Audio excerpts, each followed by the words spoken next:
Usai Peggy Setiawan bebas dari status tersangkanya, kini para terpidana lain kasus pembunuhan Vina dan Eki Cirebon mencari keadilan lewat peninjauan kembali atau PK. Sementara, polisi, yaitu Polda Jabar tengah berbenah pasca putusan Peggy dan kini tengah mendapat atensi dari Bareskrim Polri. Namun kabar Bareskrim Polri, Komjen Wahyu Widada menjelaskan, penanganan kasus pembunuhan Vina dan Eki masih ditangani Polda Jawa Barat. Bareskrim Polri hanya memberikan asistensi. Kabar Reskrim menambahkan penanganan kasus pembunuhan Vina dan Eki akan dilakukan transparansi dan profesional. Kita membuka ruang kepada rekan-rekan sekalian, kepada masyarakat untuk memberikan masukan-masukan terhadap penanganan kasus Vina ini. Tentunya kita menginginkan semuanya dijalankan secara transparan dan profesional dalam pelaksanaan penyidikannya nantinya. Pak, nanti apakah kasusnya akan ditarik ke Bareskrim Polri dari Polda Jawa Barat? Yang pasti kita memberikan asistensi kepada Polda Jawa Barat. Soal nanti ditaruh atau tidak, kita lihat perkembangan. Sekarang masih dalam proses evaluasi semua. Dalam usaha mengajukan PK, kuasa hukum Saka Tatal mengaku memiliki 4 bukti kuat baru yang belum pernah ditampilkan sebelumnya. Pengadilan Negeri Kota Cirebon pun telah merespon surat pengajuan peninjauan kembali Saka Tatal, mantan terpidana kasus Vina. Pengadilan telah menunjuk 3 orang hakim untuk memimpin jalannya persidangan. Saka Tatal telah menyerahkan seluruh berkas, novum, serta menyiapkan beberapa saksi dan ahli untuk memperjuangkan sidang PK tersebut. Pengadilan akan memulai sidang PK pada 24 Juli 2024 mendatang. Kita menggodok untuk persiapan bagaimana saksi, bagaimana novum supaya bisa tidak terbantahkan. Karena ini mempertaruhkan semuanya, tapi ini bagian dari koreksi bahwa kesalahan proses hukum itu bukan hanya menimpa karta sengkon ataupun seperti Peggy kemarin, ini pun bisa terjadi. Keluarga terpidana pembunuhan Vina dan Eki membesuk 4 terpidana di rumah tahanan Rutan Kebonwaru, Kota Bandung. Keluarga dan kuasa hukum berencana akan melaporkan Ibtu Rudiana. Ibtu Rudiana akan dilaporkan atas dugaan tindakan kekerasan terhadap 8 terpidana saat melakukan penangkapan. Kita mengajukan PK karena PK ini ya harus sempurna. Ini ancaman hukuman anak-anak yang di sini, yang di Waru ini seumur hidup. Nah, kami kan juga sebelumnya sudah melaporkan juga Mas Ren, sudah melaporkan juga AE. Mungkin yang sekarang ini akan kami laporkan Rudiana. Karena memang anak-anak sudah menyampaikan bagaimana Rudiana menyiksa mereka, bagaimana Rudiana sampai anak-anak ini sudah babak belur. Itu memang betul babak belur sampai gitu. Kita balik ke Cirebon. Pengen minta pindah ke lapas Cirebon biar dekat sama saudara-saudaranya. Ya harapannya sih kita mau anak-anak keluar semua. Gitu. Karena ya dipilih kita keluarga, anak-anak tidak bersalah. Publik pun menanti kinerja polisi untuk menuntaskan kasus pembunuhan Vina dan Eki Cirebon agar transparan juga menemukan titik terang siapa pelaku sebenarnya. Tim Liputan Kompas TV.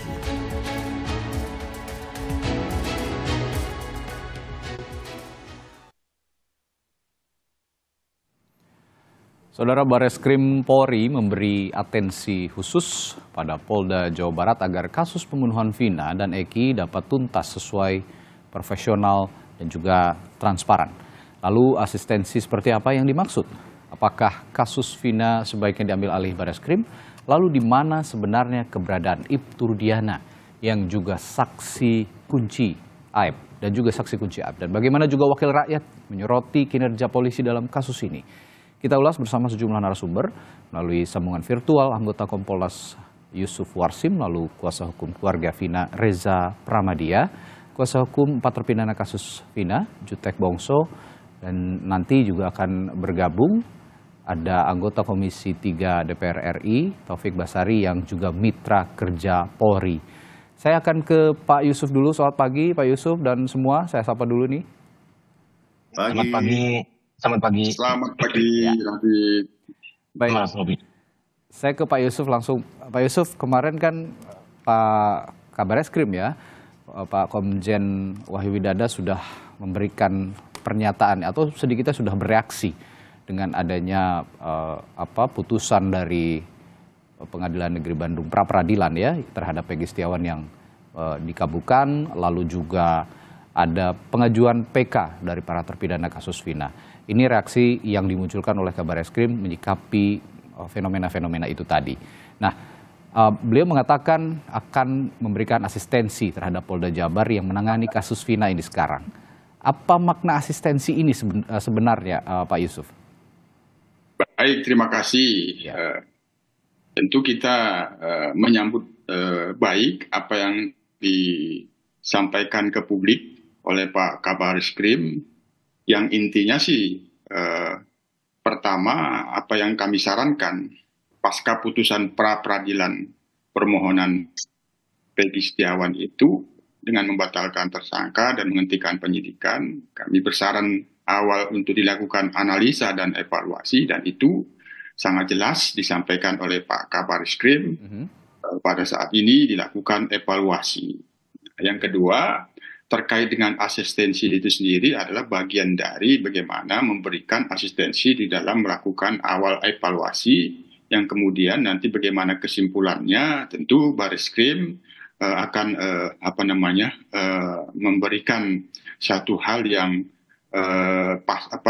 yang bisa menjelaskan rencana-rencana tindak lanjut selanjutnya terkait dengan penyidikan yang oleh putusan pra peradilan itu dihentikan dan SP3-nya sendiri sudah ada. Itu dua hal itu tentu ini kita sambut baik.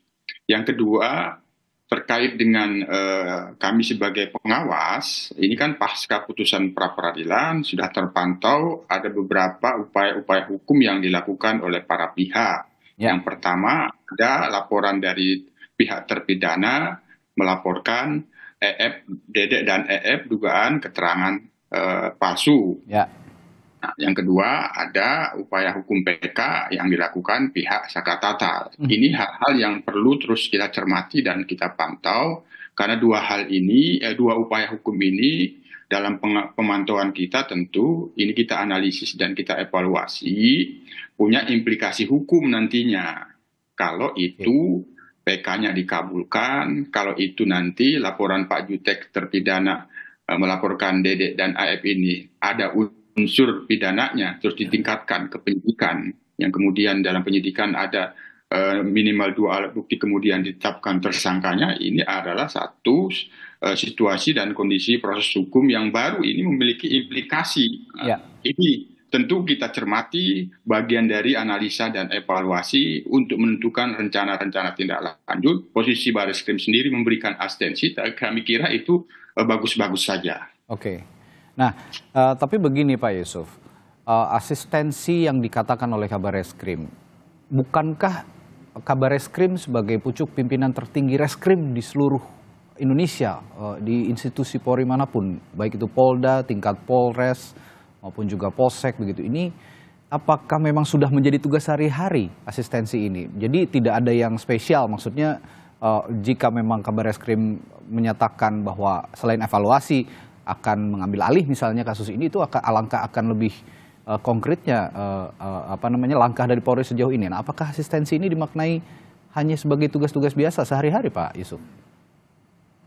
Barisskrim sendiri sesuai dengan susunan organisasi dan tata laksana kerja Polri, Barisskrim merupakan pembina fungsi reserse. Dari Barisskrim sendiri turun ke Polda, turun ke Polres, dan ke Polsek. Pembina fungsi. Jadi dia yang membina fungsi itu ya. Sebagai pembina fungsi memiliki tanggung jawab ketika ada hal-hal yang perlu diberikan supervisi oleh pembina fungsi. Nah, tidak hanya supervisi tapi juga asistensi itu menjadi tanggung jawab Barisskrim sebagai pembina fungsi. Dalam hal ini yang kebetulan kasus Vina ini disorot dan kemarin sudah ada putusan pra peradilan. Sebelum pun ada putusan pra peradilan, memang Barisskrim sendiri sudah memberikan asistensi bersama Inspektorat Pengawasan Umum dan Dipropam. Itu sudah kita lihat asistensinya. Ya.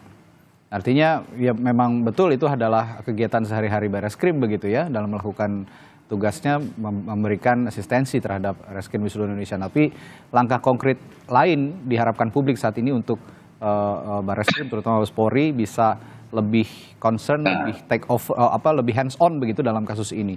Saya tambahkan lagi, Mas Radit, Ya. asistensi ini bisa insidentil pada saat ini. Kalau hari-harinya membina fungsi, asistensi ini dia mendampingi tim penyidik Polda Jabar. Oke. Nanti dari situ dia akan mendampingi, memberikan arahan-arahan, sementara tidak mengambil alih, tapi mendampingi, itu kira-kira. Oke, saya mau minta respons juga dari Mas Reza sebagai kuasa hukum keluarga Vina. Bagaimana Anda merespons pernyataan Kabareskrim kemarin, Mas Reza? Iya, kita sebagai tim kuasa hukum keluarga almarhum memang tidak bisa melakukan upaya hukum apapun, dan kita sangat mengapresiasi sekali pihak Bareskrim Polri yang ikut mengasistensi, mendampingi pihak Polda Jabar untuk mengungkap siapa pelaku sebenarnya. Ya. Dan kita juga berharap selain asistensi ini juga di awal-awal kita berharap dibentuknya tim pencari fakta yang benar-benar independen. Berarti tidak memihak kemanapun, biar kasus ini bisa transparan dan terungkap ada apa sebenarnya selama 8 tahun ini. Oke, tapi saya juga ingin tahu informasi paling akhir perkembangan kasus ini dari sisi keluarga begitu, Mas Reza. Apakah keluarga Vina juga siap beri informasi tambahan jika nanti proses PK berlangsung begitu dari para terpidana? Ya, dari awal juga memang pihak keluarga sangat siap sekali membuka komunikasi seluas-luasnya kepada pihak manapun yang terkait, dan itu juga kita juga di awal juga berharap Pak Iturdiana muncul untuk memberikan keterangan tambahan barangkali ada yang terlewat atau ada yang terlupa. Itu kita biar bisa sama-sama membuat kasus semakin jelas. Dari awal juga kita sudah sangat membuka informasi apapun yang dibutuhkan. Baik, Pak Jutek, respons Anda soal pernyataan Kabareskrim kemarin yang akan mengasistensi Polda Jawa Barat dalam menangani kasus ini, bagaimana? Jadi gini Mas, kami selaku kuasa hukum tentu sangat mengapresiasi ya kalau memang Mabes Polri memang betul mau memberikan perhatian lah ya, atensi kepada penyidikan atau kasus ini ya. Perlu diketahui, memang kami melakukan berbagai langkah hukum dalam rangka untuk mengajukan PK seperti yang Pak Yusuf tadi sampaikan. Persis seperti yang Pak Yusuf sampaikan, kami mohon Kompolnas Pak Yusuf mengawasi LP yang sudah kami lakukan, bukan Aib dan Dede, ada Pasren dan juga Kavi. Hari ini kami lagi di jalan menuju ke Bareskrim Mabes Polri untuk kembali melaporkan ya. Seseorang yang diduga memberikan keterangan palsu, tidak benar atau lewat kekerasan pada saat tahun 2016 lalu, ya kan? Supaya kasus ini terang benderang, gitu kan? Kami perlu sampaikan, kami belum mengajukan PK saat ini, ya, oleh karena kami sedang mengumpulkan bukti baru. Adapun yang saat ini sudah mengajukan PK yang bernama Saka lewat kuasa hukumnya, kami dapat sampaikan. Kami adalah kuasa hukum dari 6 terpidana. Kami itu Saka itu kami bukan kuasa hukum dari Saka. Jadi kami belum mengajukan PK. Betul. Ya, supaya publik tahu bahwa kami tidak terburu-buru ingin mengajukan PK oleh karena kami sedang mengumpulkan bukti yang benar-benar valid. Kami ingin betul-betul ketika kami mengajukan PK semua data kronologis dan peristiwa yang sesungguhnya kami akan hadirkan, kami akan sajikan lewat PK, gitu, memori PK, gitu, Mas. Oke, tadi Anda mengatakan akan ada laporan juga ke Bareskrim, laporan baru begitu tentang seseorang yang... Ya, hari ini, rencana siapa yang dilaporkan, Pak Jutek? Ya, nantilah ya, di Mabes Polri sesudah pelaporan kami diterima, baru kami akan sampaikan siapa. Karena ini kan laporan kami belum baru kami akan menuju ke Mabes Polri sekarang. Ini kan dalam perjalanan nih kami menuju tim kuasa hukum dengan keluarga dan juga yang lainnya lagi menuju ke Mabes Polri. Oke, baik. Pagi hari ini juga saya sudah kehadiran mitra kerja dari Polri, dari Komisi 3 DPR RI, Bung Taufik Basari. Selamat pagi. Selamat pagi. Sehat ya? Alhamdulillah. Ya, ini pagi. Bung Tobas, kemarin Komjen Wahyu Widada, Kabareskrim, mengatakan akan memberikan asistensi begitu kepada kasus ini, terutama untuk Polda Jabar yang saat ini menangani kasus Vina. Apa yang Anda maknai dari langkah Bareskrim yang menyatakan akan memberikan asistensi ini? Jadi kasus ini memang sejak awal bermasalah. Karena itu ketika kita ingin melakukan penelusuran lebih lanjut terhadap kasus ini tidak boleh berangkat dari yang sudah bermasalah. Kan gitu. Kalau awalnya sudah bermasalah kemudian dilanjutkan, maka ujungnya pasti tetap bermasalah, tidak akan selesai. Oleh karena itulah maka yang harus kita lakukan adalah kita telusuri dulu akar permasalahannya apa. Ya, sejak awal ya. Di situ. Nah, karena itulah maka ketika pihak Bareskrim ingin melakukan asistensi, menurut saya pintu masuknya dari awal. Ya, jadi bukan melanjutkan apa yang saat ini berlangsung, gitu kan. Nah, kemudian kalau tadi dikatakan bahwa hari ini katanya akan ada laporan kepada Bareskrim, menurut saya itu adalah angka yang baik, karena itu bisa menjadi pintu masuk bagi Bareskrim ya untuk melakukan langkah-langkah penyelidikan atau apapun ya yang bisa dilanjutkan dari proses laporan yang baru ini. Nah, yang paling penting adalah ketika memang kasus ini misalnya ada pengakuan atau ada keterangan dari terpidana, ada proses penyiksaan, maka sudah pasti itu ada masalah. Nah, berangkat dari situ sebenarnya pihak Bareskrim bisa melihat ya kenapa kemudian terjadi penyiksaan, kemudian keterangan apa yang diberikan di bawah penyiksaan, ya dan apa yang sebenarnya terjadi. Nah, itu yang paling penting yang menurut saya bisa dilakukan oleh Bareskrim dan saya akan mendukung terus ya pihak Bareskrim untuk mengungkapkan kasus ini. Ya, tapi itu tadi harus dari awalnya. Ini sinyal positif sebenarnya. Sinyal positif dan itu tadi ada pintu masuknya. Kalau misalnya memang hari ini ada laporan ke Bareskrim dan itu secara prosedural bisa dilakukan oleh Bareskrim ya untuk mulai masuk dari laporan yang diberikan ke Bareskrim tersebut. Karena publik juga berharap Mabes Polri bisa berlangsung hands on begitu dalam kasus ini karena mengingat itu tadi seperti Bung Tobas katakan ini sejak awal sudah bermasalah. Betul karena juga begini ya kita perspektifnya juga harus kita ubah ya suatu proses hukum bukan sekedar mencari siapa yang bertanggung jawab secara hukum kemudian menghukumnya bukan sekedar itu tapi juga mengungkapkan kebenaran. Nah kita ingin ya kasus Vina dan Eki ini terungkap kebenarannya bukan sekedar siapa yang harus bertanggung jawab tapi apa yang sebenarnya terjadi. Nah oleh karena itulah maka pihak Bareskrim bisa memulai ya memeriksa mulai dari penyidik-penyidik yang waktu itu ditugaskan untuk melakukan penyidikan terhadap kasus ini. Kemudian fakta-fakta apa yang waktu itu dikumpulkan dan apakah cocok satu sama lain dan sebagainya. Nah dari situlah kemudian disusun ulang tuh ibaratnya ya menyusun Lego gitu ya. Maka kita harus bubarkan dulu Legonya, kemudian kita harus susun ulang ya. Mana yang pas, mana yang tidak pas berarti kita keluarkan dulu, ya kita perbaiki dan nah itulah yang harus dilakukan oleh Bareskrim menurut saya dan sama-sama kita berharap ya pihak Bareskrim tentu juga bisa menunjukkan bahwa ini adalah salah satu hal yang harus ditunjukkan kepada publik soal citra kepolisian. Ya saat ini banyak pihak yang menyayangkan ya proses hukum yang telah terjadi ini. Nah karena itu saya memastikan bahwa tentu pihak kepolisian ingin menjaga citranya dan apa yang dilakukan oleh Bareskrim ini kita nanti sebenarnya.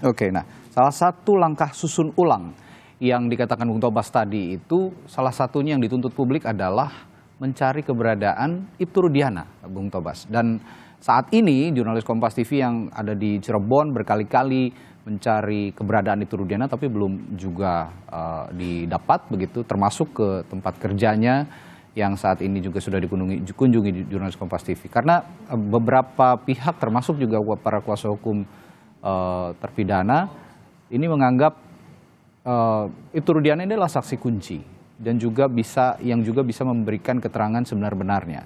Tapi saya akan ke Pak Yusuf lagi. Pak Yusuf, Anda sebagai pengawas kepolisian sebenarnya untuk dari perspektif Anda ya untuk mencari keberadaan Ibtu Rudiana untuk tadi seperti yang Bu Tobas bilang menyusun ulang rangkaian kasus ini jika memang ingin serius begitu ya mengungkap fakta yang sebenarnya.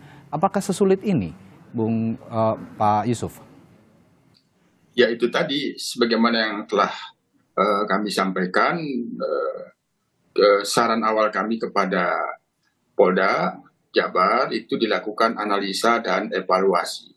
Itu persis analisa dan evaluasi itu termasuk melihat 8 tahun yang lalu yang menjadi kelemahannya itu apa dan termasuk yang kemarin ini yang telah diputuskan oleh pra peradilan itu dianalisa dan evaluasi. Analisa dan evaluasi ini untuk menentukan rencana-rencana tindak lanjut apakah akan seprindik baru atau tidak, dimulai dari nol, itu semuanya berangkat dari situ, karena ada persoalan yuridis yang harus jelas gitu. Karena kan melakukan penyelidikan, apa dasar dilakukannya penyelidikan?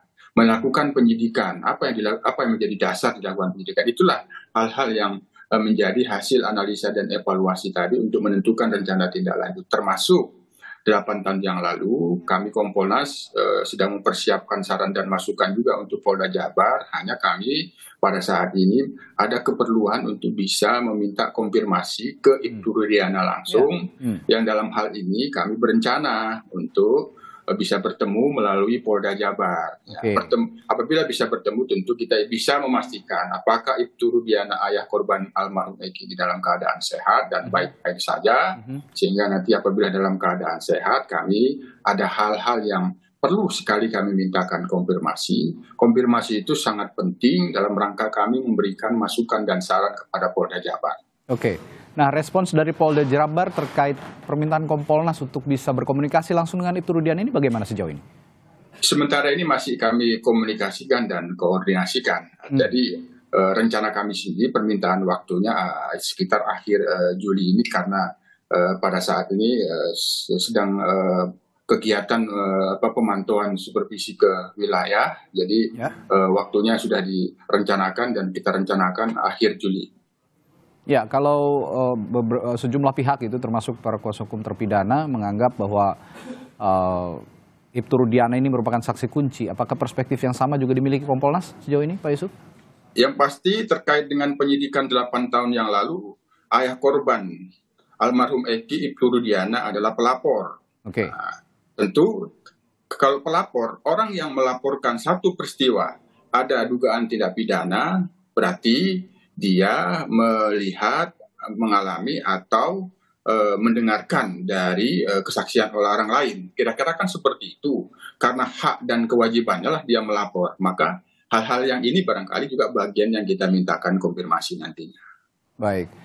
Lalu ini juga Pak Yusuf, desakan publik yang saya sudah katakan tadi agar Mabes Polri, dalam hal ini Bareskrim, langsung hands on gitu, take over kasus ini sehingga bisa benar-benar, kalau memang ada penyusunan ulang, bisa benar-benar rapi dan terstruktur begitu ya. Jadi tidak ada yang ditutup-tutupi, terbuka, transparan. Anda sebagai pengawas kepolisian, apakah juga akan mendorong upaya ini, atau tuntutan dari publik ini agar Bareskrim Polri bisa langsung turun menangani kasus ini? Baik, kami sebagai pengawas tentu yang pertama sekali, ini ada korban Vina dan Eki.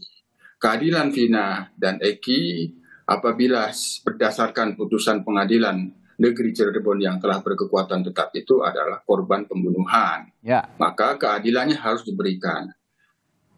Sekali lagi, sepanjang putusan pengadilan negeri Cirebon ini berkekuatan tetap belum dikoreksi oleh upaya hukum, termasuk pada saat ini ada upaya PK, ya sementara itu yang dipedomani gitu. Hanya kemarin ada putusan pra peradilan terkait dengan Peggy yang itu adalah sebenarnya kan landasannya adalah putusan pengadilan negeri Cirebon. Tapi kan putusan pra peradilan itu di dalam pertimbangannya sebagaimana yang saya sebutkan tadi, Yang Mulia Hakim Eman itu menyatakan tidak sah penetapan DPO dari tahun 2016 sampai 2024. Itu juga termasuk kepada 2 DPO lainnya tentunya. Maka disinilah ketika ingin dituntaskan kasus pembunuhan Vina dan Eki ini, memulainya dari mana? Maka disitulah kami pandang tadi, dari analisa dan evaluasi, yang paling utama, analisa dan evaluasi itu menemukan satu landasan yuridis. Apakah Peggy akan diperiksa kembali sebagai saksi, harus punya dasarnya, atau ke yang lain. Sementara saksi-saksi yang kemarin itu sekarang dilaporkan oleh kuasa hukum, oleh terpidana Dedek dan Aep, dan berencana nanti hari ini Pak Kasren dan anaknya ya akan dilaporkan Pak Jutek ya. Nah ini kan hal-hal yang Kasren sama Kavi sudah Pak.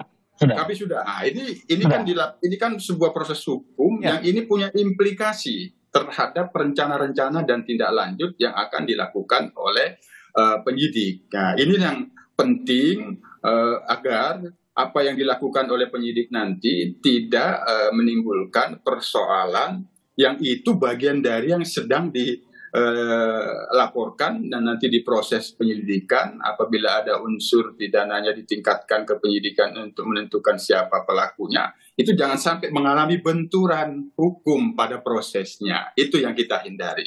Oke, dan saya tahu hari ini Anda juga akan bertemu dengan sejumlah petinggi Polri, begitu ya Pak Yusuf, untuk ada agenda gitu ya. Sekalian juga ini kami juga menitipkan pesan dari publik agar kasus ini bisa juga ditangani dengan serius, dengan transparan begitu untuk mengungkap fakta yang sebenarnya dari kasus pembunuhan Vina. Ya. Jadi saya pamit dulu karena kita ada rapat dengan pimpinan Polri hari ini. Jadi saya undur diri dulu, Mas Radit, Pak Reza, Pak Tek, Pak Sotik. Terima kasih Pak Yusuf, sukses terus. Terima kasih Pak Yusuf sudah bergabung bersama kami pagi hari ini untuk memberikan perspektifnya.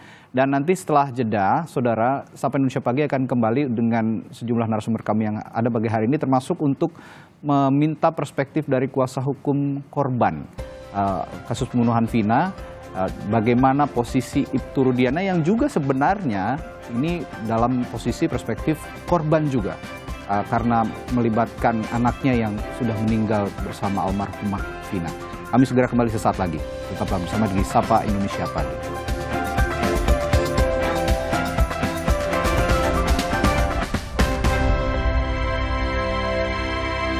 Ya, tadi kita sudah mengulas bersama Komisioner Kompolnas bagaimana perkembangan tindak tanduk Polri dalam menangani kasus Vina. Nah, sekarang tadi saya sudah menanyakan juga soal keberadaan Ibtu Rudiana dari perspektif dirinya sebagai saksi kunci. Nah, sekarang saya akan tanyakan juga kepada kuasa hukum keluarga Vina, Mas Reza.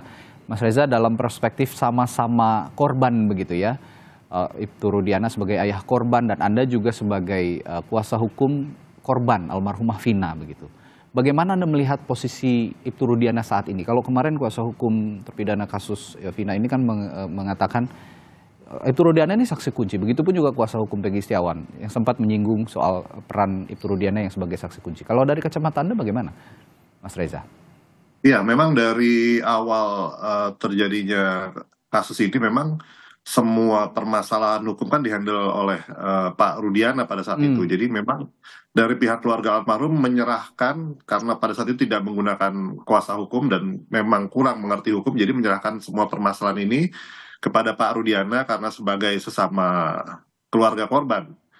Jadi memang kalau kita lihat beliau pasti banyak tahu apa yang sebenarnya terjadi di kasus ini. Jadi karena pada saat itu kita hanya menerima keluarga korban hanya menerima laporan apa yang akan dilakukan, jadi hanya seperti itu sih, Mas. Nah, dengan belum munculnya Ibtu Rudiana ke hadapan publik dan Polri juga belum, dalam hal ini Polda Jawa Barat ya, belum juga sepenuhnya sepertinya memberikan, kalau Kabar Reskrim mengasistensi Polda Jawa Barat, nah ini Polda Jawa Barat mengasistensi Ibtu Rudiana hingga saat ini yang masih belum diketahui keberadaannya. Bagaimana Anda melihat ini? Iya, memang dari awal kami juga sudah berusaha untuk menemui Pak Ibtu Rudiana baik melalui telepon atau WA atau di media sosial, tapi memang tidak ada tanggapan. Nah, pada saat itu DPO yang tersangka yang bernama Peggy Setiawan yang menang pra peradilan kemarin itu ditetapkan sebagai tersangka, pihak Pak Rudiana menghubungi kami untuk meminta kami menjadi kuasa hukum dari Pak Rudiana, tetapi sempat ada komunikasi kontak ya? Iya, sempat waktu itu. Apa yang diutarakan saat itu? Ya, intinya pada saat itu meminta kami dari tim Hotman 911 untuk menjadi juga kuasa hukum dari Pak Ibtu Rudiana pada saat itu. Tapi kami sekarang lebih fokus kepada almarhum keluarga Vina, jadi akhirnya kami menolak dan setelah itu memang tidak ada hubungan lagi dan tidak ada kabar beritanya lagi dari Pak Ibtu Rudiana. Nah, Mas Reza, jika ada permintaan demikian dari Ibtu Rudiana, bukankah alangkah baiknya ini berjalan beriringan keluarga Vina dan Ibtu Rudiana? Ini kan sama-sama perspektifnya korban begitu. Apa alasan Anda juga menolak akhirnya? Iya, memang dari awal kita kan meminta Pak Ibtu Rudiana untuk bersama-sama memberikan keterangan-keterangan kepada pihak polisian, tapi memang bukan untuk menjadi kuasa hukum dari Pak Ibtu Rudiana. Memang dari awal seperti itu. Oke, jadi sampai ada permintaan dari Pak Ibtu Rudiana meminta kami menjadi kuasa hukum gitu. Jadi alasannya hanya semata-mata untuk fokus kepada keluarga korban dulu, keluarga Vina dulu begitu ya? Ya, betul Mas. Dari awal memang seperti itu. Oke. Ya, saya ke Pak Jutek lagi. Pak Jutek, dengan belum adanya Ibtu Rudiana yang muncul ke publik saat ini, lalu juga belum ada asistensi Polda Jawa Barat untuk berupaya menghadirkan Ibtu Rudiana, merunut kasus ini sejak awal begitu. Upaya PK yang sudah Anda jalankan saat ini juga para terpidana, apakah juga punya pengaruh dengan ketidakhadiran Ibtu Rudiana? Oke, Mas, kami tentu pertama bersimpati ya kepada keluarga korban, baik kepada keluarga Vina maupun keluarga Ibtu Rudiana yang saat kejadian adalah Ibtu. Ya tentu kami bersimpati. Tetapi dalam hal penegakan ini kami menganggap Ibtu Rudiana yang dahulu Ibtu Rudiana waktu kejadian itu sungguh sangat berperan, bahwa menurut kami awal semua peristiwa ini kan akibat penyelidikan yang dilakukan sendiri tanpa ada dokumen penyidikan yang dilakukan oleh Ibtu Rudiana, kan gitu kan. Sehingga timbullah masalah ini. Makanya kami menganggap penting kehadiran Ibtu Rudiana, ya kan, yang sekarang itu untuk keluar dan menyampaikanlah fakta sebenarnya, banyak hal ya untuk secara hukum memproses supaya Ibtu Rudiana muncul, maka kami akan melakukan langkah hukum, kan gitu kan. Langkah hukumnya bukan berarti kami tidak simpati kepada Ibtu Rudiana. Kan gitu kan. Kami justru ingin supaya beliau menyatakan, ya kan, menurut kami nih banyak yang janggal nih, mulai dari awal penyidikan, karena dia dari unit narkoba, bukan tugas utama dia mengungkap, harusnya dia polisi kan paham gitu kan. Apalagi lokus TKP-nya ini kan dari 2 Polres nih, Mas, supaya tahu, ya kan. Kejadiannya ini masuk Polres Cirebon, kan gitu. Ya, sementara Ibtu Rudiana dari Polresta Cirebon kota, kan gitu. Ya, makanya ini ada 2 TKP yang berbatasan tipis sekali. Kenapa? Ya kan tidak diserahkan. Yang menangani pertama lokasi kecelakaan yang dinyatakan kecelakaan tunggal itu adalah dari Polres Cirebon. Ya, bukan Polres kota. Ya, ini makanya banyak hal kejanggalan ya, yang antara lain menurut terpidana klien kami ya. Mereka disiksa, dipukuli, disetrum, diapakanlah oleh Ibtu Rudiana. Kami mau confirm betul nggak? Kalau itu memang betul, apalagi mereka saat itu tuntutannya hukumannya berat dan tidak didampingi kuasa hukum, ya kan? Ini kan ya itu yang Bang Otto tadi malam sampaikan. Ini sangat ironis buat kami. Jadi kami mau ungkap lah, mau bantu pihak kepolisian, ya kan, mengungkap ini seterang-terangnya. Bukan hanya kesalahan institusi kepolisian. Ini sudah inkrah, sudah diputus dikoreksi oleh jaksa, oleh pengadilan. Jadi kita nggak boleh juga fokus bahwa ini kesalahan polisi semata. Menurut saya ini apa ya? Sudah 3 kali loh dikoreksi pengadilan. Ini saya nggak setuju juga kalau hanya kepolisian yang disalahkan. Ini enggak. Betul penyidikan ini oleh kepolisian. Lalu di P21 oleh jaksa. 3 kali diuji di pengadilan. Ada apa nih sistem pengadilan kita? Ya kan? 340 Mas. 340 itu pembunuhan berencana. Ya kan, ada junto 55 turut serta. Tapi semuanya dari 8 hanya 1 yang dihukum 8 tahun, itu pun karena di bawah umur. Yang lainnya divonis hukuman seumur hidup. Berarti mereka pelaku utama semua dong, aktor intelektual. Ya kan, mana kan harusnya kan siapa yang berbuat apa dia mendapatkan hukuman sesuai dengan apa. Ada yang cuma menempeleng, ada yang cuma memukul, masa hukumannya sama dengan yang menusuk kalau memang betul itu kejadian. Ya kan? Yang merencanakan masa sama dengan yang menusuk, kan gitu kan? Kira-kira begitulah Mas. Kami uji nanti gitu. Ya, ini menarik sekali ungkapan Anda tadi Pak Jutek bahwa ya betul polisi melakukan penyelidikan begitu ya. Dan ada unsur kelalaian mungkin dinilai oleh Anda tadi, tapi juga ada sisi dispute juga di kejaksaan ketika kasus ini dibiarkan mengalir begitu saja sampai sudah ingkrah begitu. Nah, ini menarik juga akan saya tanyakan ke Bung Tobas sebagai mitra kerja juga dari kejaksaan. Tapi saya belum bertanya ke situ. Saya ingin tanya juga soal posisi Ibtu Rudiana nih, Bung Tobas, yang sampai saat ini belum ada. Menurut Anda dari Komisi Hukum DPR RI, apakah memang betul posisi Ibtu Rudiana ini juga menjadi kunci dalam kasus ini, dan bagaimana seharusnya Polda Jawa Barat menindak ataupun mengupayakan kehadiran Ibtu Rudiana saat ini di tengah-tengah kasus ini bergulir? Ya, posisi Ibtu Rudiana memang sangat menjadi kunci karena memegang dua peranan sentral ya. Oke. Yang pertama adalah sebagai keluarga korban, dan yang kedua sebagai orang yang pada saat itu bertanggung jawab untuk mengkoordinir atau mengerahkan proses penyelidikan dan penyidikan yang berlangsung. Ya. Oleh karena itulah maka penting bagi pihak kepolisian ya untuk segera berkomunikasi, memanggil, menanyakan ya pada Ibtu Rudiana mengenai apa yang beliau ketahui dalam seluruh proses ini. Itu yang pertama. Nah, yang kedua, bukan ingin mengajarkan tapi ingin memberikan masukan kepada pihak kepolisian. Kita berharap agar Barreskrim segera memanggil seluruh penyidik-penyidik ya. Jadi yang pada saat itu ya. Pada saat itu melakukan penyidikan. Ya. Apa yang mereka ketahui, apa yang mereka lakukan, nah itu harus diperiksa secara detail. Itu yang pertama. Yang kedua, tadi sudah dikatakan memang kita selama ini masih belum juga mempertanyakan soal peran kejaksaan ya. Menurut saya itu penting. Kenapa? Karena betul berkas perkara itu disiapkan oleh pihak kepolisian dan pihak kejaksaan hanya menerima kemudian melanjutkan, tetapi dalam proses persidangan kan juga terjadi berbagai hal ya. Misalnya ketika ditanyakan kepada saksi, apakah saksinya membantah, apakah ada ketidaksesuaian antara satu saksi dengan saksi lainnya, apakah jaksa juga melihat ada sesuatu hal yang tidak sinkron, atau mungkin juga dari jaksa yang melihat ini kok agak aneh dan sebagainya. Nah, itu penting juga untuk ditelusuri. Jadi tidak hanya semata-mata dari BAP kan harusnya? Tidak semata-mata dari BAP, karena ketika di persidangan itulah semestinya ya pihak saksi, semua orang yang dimintakan keterangannya itu memberikan keterangan secara bebas. Nah, karena itulah proses persidangan menjadi penting untuk diketahui apa yang saat itu dialami oleh jaksa. Oleh karena itu saya juga berharap dan mendorong agar pihak Kejaksaan Agung pun juga memanggil jaksa-jaksa yang pada saat itu menjadi jaksa penuntut umum ya untuk juga menjelaskan apa yang terjadi selama proses persidangan. Nah, setelahnya tentu juga dikatakan juga memang ada tanggung jawab peradilan juga ya. Bagaimanapun misalnya memang dari temuan-temuan fakta yang ada ini mengarah pada peradilan sesat, ya tentu juga peradilan harus bertanggung jawab gitu ya. Tapi memang karena ini posisi adalah hakim, maka menunggu terlebih dahulu proses tadi penelusuran terhadap penyidik, terhadap pihak penuntut umum, barulah nanti terbuka kemungkinan untuk kemudian mempertanyakan kepada pihak hakim yang memeriksa pada saat itu.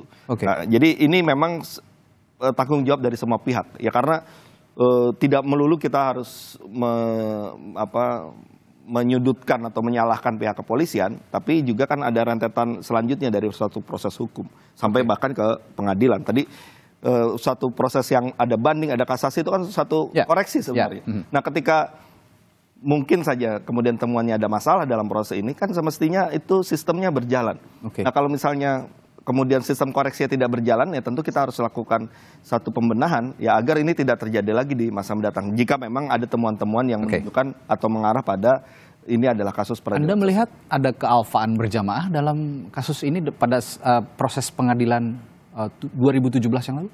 Ya, jika memang temuannya ada fakta-fakta yang keliru, ada hal-hal yang semestinya tidak dimintakan pertanggungjawaban tapi malah akhirnya ada orang yang tidak bersalah dihukum, yaitu adalah kesalahan berjamaah ya, yang harus kita evaluasi, kita harus lakukan pembenahan seluruhnya. Nah, jadi memang bukan hanya di hulunya saja, tapi seluruh prosesnya pun juga ikut bertanggung jawab. Kenapa? Karena sistem ini dibuat dia berjenjang dan saling mengkoreksi ya. Misalnya satu berkas di kepolisian, ketika sampai kejaksaan dia harus memeriksa berkas juga. Nah, itu adalah satu proses koreksi.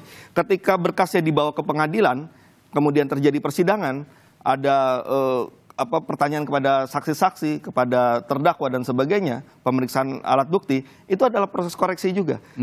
Putusan koreksi, banding koreksi, kasasi koreksi. Nah, jadi harusnya koreksi yang bertahap dan berjenjang inilah menunjukkan bahwa proses hukum itu harus hati-hati dan cermat atau prudent. Nah, kalau misalnya ada ketidakcermatan, ada ketidakhati-hatian yang akhirnya merugikan orang lain, nah ini yang memang harus kita benahi. Jadi semua orang yang ada di dalam suatu proses hukum, dia harus benar-benar prudent, hati-hati sekali. Karena menyangkut nasib orang.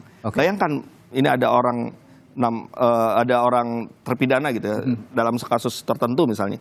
Misalnya kalau ternyata terpidana ini tidak bersalah, kan itu tanggung jawab kita semua. Pertanggungjawabannya tidak hanya di dunia tapi juga di akhirat. Nah itulah harus hati-hati betul ya ketika kita melakukan proses hukum. Nah kita harapkan semua pihak di sini punya kesadaran untuk untuk coba kita mengungkap kebenaran. Ya kalau misalnya ada kita melakukan kesalahan ya kita akui. Jangan kemudian kita bertahan pada proses yang sudah memang keliru, yang akhirnya kalau kita bertahan di situ malah akan menambah kekeliruan yang lainnya. Ya, prudensi ini juga yang kita juga sama-sama cermati nanti jika memang pekan depan ada salah satu yang pernah juga dipidana Saka Tatal mengajukan PK. Ini juga harus sama-sama kita cermati agar memang proses PK ini juga berlangsung berhati-hati prosesnya, dan termasuk nanti juga dari Pak Jutek para terpidana akan menjalani saat ini proses PK untuk mengajukan PK. Ini juga tetap saya paham tidak terburu-buru karena memang seperti yang dikatakan Bung Tobas tadi harus berhati-hati dan menciptakan kesimpulan ataupun cerita akhir yang benar-benar ideal untuk kita semua untuk mengungkap kasus ini benar-benar terungkap dengan jelas. Terakhir Pak Mas Reza dan juga Pak Jutek, saya ke Mas Reza dulu. Terakhir pesan yang ingin Anda sampaikan sebelum saya tutup perbincangan kita pagi hari ini, terutama untuk menghadapi hari-hari ke depan, ada proses PK Saka Tatal, lalu pengajuan PK yang saat ini juga diajukan oleh para terpidana. Apa yang ingin Anda sampaikan, Mas Reza? Ya, yang ingin kami sampaikan sebagai kuasa hukum keluarga korban itu memang sangat berharap sekali kepada para penegak hukum, pihak kepolisian dan nanti kejaksaan untuk bisa menangkap siapa pelaku sebenarnya biar tidak terjadi kegaduhan di mana-mana dan semakin panjang. Jadi kita tetap mengharapkan untuk keadilan para korban di sini. Jadi memang kembali lagi kita harapkan kepada pihak polisian, terutama Polda Jabar dan Barreskrim Polri untuk bisa mengungkap kasus ini setransparan mungkin dan sejelas-jelasnya. Baik, Pak Jutek, terakhir ada yang ingin Anda sampaikan? Ya Mas, kami hanya berharap bahwa kita tempatkan peristiwa ini dengan sebenar-benarnya, jalan cerita yang sebenarnya. Ya, menurut kami dalam rangkaian jangan sampai menghukum orang yang tidak bersalah. Kenyataannya saat ini ada 7 klien kami, 6 ya, ada klien kami, ada 1 sebenarnya 7 terpidana seumur hidup. Ini mereka nggak akan pernah keluar dari penjara nih kalau tidak kita tolong lewat PK, akan sampai mati di penjara. Kasian dan sangat ironis sekali kalau mereka akan menjalani itu atas perbuatan yang tidak mereka lakukan. Kan gitu. Tentu mari kita berjuang bersama-sama menegakkan keadilan. Saya berharap institusi manapun kita tidak menyerang institusi manapun, tidak menyalahkan institusi manapun. Mari kita koreksi sama-sama dalam rangka kemanusiaan untuk menyelamatkan, menegakkan keadilan. Kami sebagai pengacara tentu akan berusaha dengan keras. Mohon dukungan dari semua pihak dan semua institusi. Demikian Mas. Baik. Terakhir juga Bung Tobas, Anda sebagai mitra kerja dari Polri dan juga Kejaksaan, jika memang ada kesempatan begitu di rapat-rapat kerja di DPR, apakah juga akan ada upaya mengonfirmasi atau memanggil untuk menjernihkan kasus ini? Ya tentu kita akan terus mengawal kasus ini ya, melakukan pengawasan terhadap proses hukum kasus ini. Dan juga kita berharap kepada Barreskrim Polri agar memberikan perhatian penuh kepada kasus ini untuk bisa mengungkap kebenaran yang ada. Sekaligus juga mendorong agar pihak kejaksaan juga mulai untuk melihat kembali ya, proses perjalanan kasus ini ya, dengan menanyakan ataupun memeriksa kepada penuntut umum yang pada saat itu bertugas untuk membawa kasus ini ke persidangan. Ya, mudah-mudahan seluruh kebenaran bisa terungkap dan kita yakin ya ini karena ini adalah tantangan bagi institusi penegak hukum. Tentu citra dari kepolisian ataupun kejaksaan juga akan teruji di dalam penanganan perkara ini. Kasus pembunuhan Vina dan Eki yang terjadi 8 tahun silam ini, saudara, menjadi wajah hukum Indonesia. Pertaruhan wajah hukum Indonesia, bagaimana sebuah kasus hukum bisa diselesaikan dengan transparan, dengan adil, begitu ya, menghukum yang memang seharusnya dihukum dan membebaskan orang yang seharusnya tidak melakukan perbuatan pidana. Nah ini juga sama-sama kita harus cermati bersama, dan pagi hari ini kita sudah perbincangkan hal ini. Semoga ada solusi yang terbaik dan penyelesaian kasus Vina ini yang terbaik untuk semuanya. Terima kasih kuasa hukum keluarga Vina, Reza Pramadia, lalu kuasa hukum 6 terpidana kasus Vina Jutek Bongso, dan anggota Komisi 3 DPR RI, Bung Taufik Basari, telah berbagi perspektifnya pagi hari ini di Sapa Indonesia Pagi. Terima kasih Bapak-Bapak, sehat selalu. Sehat selalu, Mas. Terima kasih Bang Jutek, Mas Taufik, Selamat pagi, Mas Taufik.